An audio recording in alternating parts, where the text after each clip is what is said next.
Middle East is turning into a grand global battleground. Very important article by Simon Testall that says that the US isn't the biggest power in the Middle East anymore. Iran is.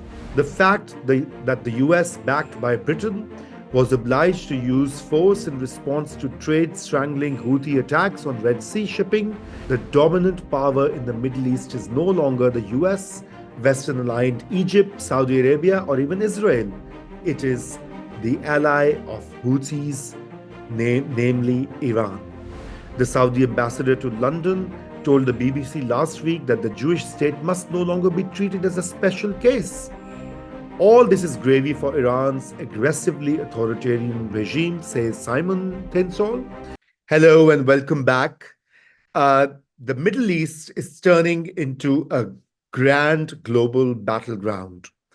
And certainly, the Israel's assault on Gaza and its war with Hamas, although Hamas is not a state, following the ghastly attacks of October 7, is now turning the Middle East into a tinder box of conflict, of violence, and of an uncertain future of its people. I was reading the Guardian and a very important article by Simon Testall that says that the US isn't the biggest power in the Middle East anymore. Iran is. And he writes that the first of what may be many US led airstrikes on Iranian backed Houthi Shia militants in Yemen marks another dismaying milestone on a long trail of Western policy failures in the Middle East, the most pivotal and consequential of which remains the decades old failure to resolve the Israel Palestine conflict. The fact that the US, backed by Britain, was obliged to use force in response to trade strangling Houthi attacks on Red Sea shipping reflects an unpalatable reality. Washington's political leverage is waning, its diplomacy ineffectual, its authority scorned. Undaunted, the Houthis vowed attacks would continue. This is a really serious crisis that Simon Tinstall has laid out in very plain and stark terms. And and he writes further that this fraught, open ended escalation highlights another unwelcome fact. The dominant power in the Middle East is no longer the US, Western aligned Egypt, Saudi Arabia, or even Israel. It is the ally of Houthis, namely Iran. And therefore, he further writes that, it's pointless to talk about losers and winners in this terrible Gaza, onslaught, which the Houthis claim have triggered their campaign. But it's clear who is coming out ahead in the crisis. Fighting by proxy, Iran's standing has been reinforced by each Palestinian casualty, Hezbollah missile, Iraqi and Syrian bombing, and Houthi drone. US President Biden alienated global and much American public opinion by rashly pledging unconditional support to Israel after the Hamas's atrocities and vetoing UN ceasefire plans. His Middle East policy, Biden's, looks outdated and out of touch. The US, never popular in the Arab world, was tolerated as a necessary evil, and Simon Tinstall says no longer, because non-Arab Iran is in the driving seat now. And remember, putting Iran in the driving seat is also an unwitting, perhaps, byproduct of US invasion of Iraq, US and its allies, and the way the country was destroyed, allowing Iran to expand its power in the region. And now, with Russian and Chinese support, Iran is a major power. Similarly, Israel has also suffered a strategic wake-up call since 7th October.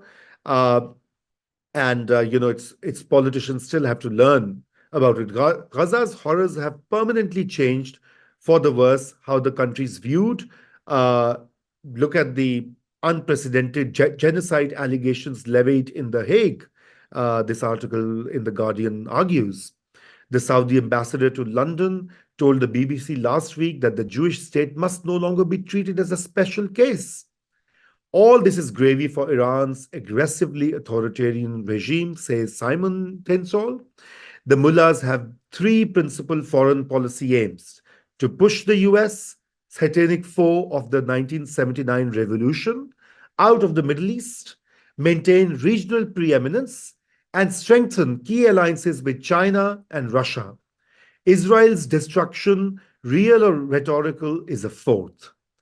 Iran's militia networks, the axis of resistance, says Simon Tensol here, operate at arm's length. Of course, opinions differ over whether the Houthis, for example, trained and armed by Tehran, follow their dictates in full. Some analysts believe Iran lacks control over its Yemeni surrogates. Hezbollah in Lebanon insists it too is operationally autonomous. Yet, when taken together with Hamas in Gaza, Palestinian West Bank factions, and Iraq and Syria based militias, it's plain Iran has assembled a remote control coalition of the willing to outlast the US. So, Iran's steps to mend fences with Gulf Arab rivals last year, restoring diplomatic relations with Saudi Arabia, uh, despite that, tensions between the two countries still exist. However, the most significant aspect of the Iranian and Saudi deal was that China had brokered it. China and Russia are Iran's new best friends, argues Simon Tesdol. And I think it's a very good reading of the situation. And the war and its ramifications have crystallized the already budding belief in Beijing and Moscow that US global leadership post Donald Trump was in retreat, that the rules based international order Washington overseas was ripe for subversion and replacement. So basically, what we have is a situation in the Middle East where the United States is losing its strategic edge and the dominance that it historically had. And with the entry of China and Russia, and in particular the expanded power of Iran, we are looking at an altered landscape. And therefore, sanctioning and threatening Tehran, it may not be the solution anymore because it hasn't really worked in the past. The US, Britain, and Israel now have to rethink their strategy or accept that they would have to engage with Tehran and not just resort to the earlier policy of blanket sanctions. Therefore, a fresh diplomatic approach, as Simon Teitzel argues, is urgently needed if a wider conflict is to be avoided. For now, a ceasefire in Gaza, a full ceasefire, not a pause, not a humanitarian pause, is the requirement. Pushing out Palestinians further from Gaza and hoping that they would leave the land, these fantasies should end, and there has to be a UN brokered, international powers backed peace process. With otherwise, this conflict is going to expand and burn the entire Middle East, and it may actually lead to another global conflict. I think that is something that people have not been appreciating, especially in the Western capitals. And the time has come where diplomats must precede those with tanks and those with military power, because this is time to, to work for peace. I'll be back with more updates. Thank you.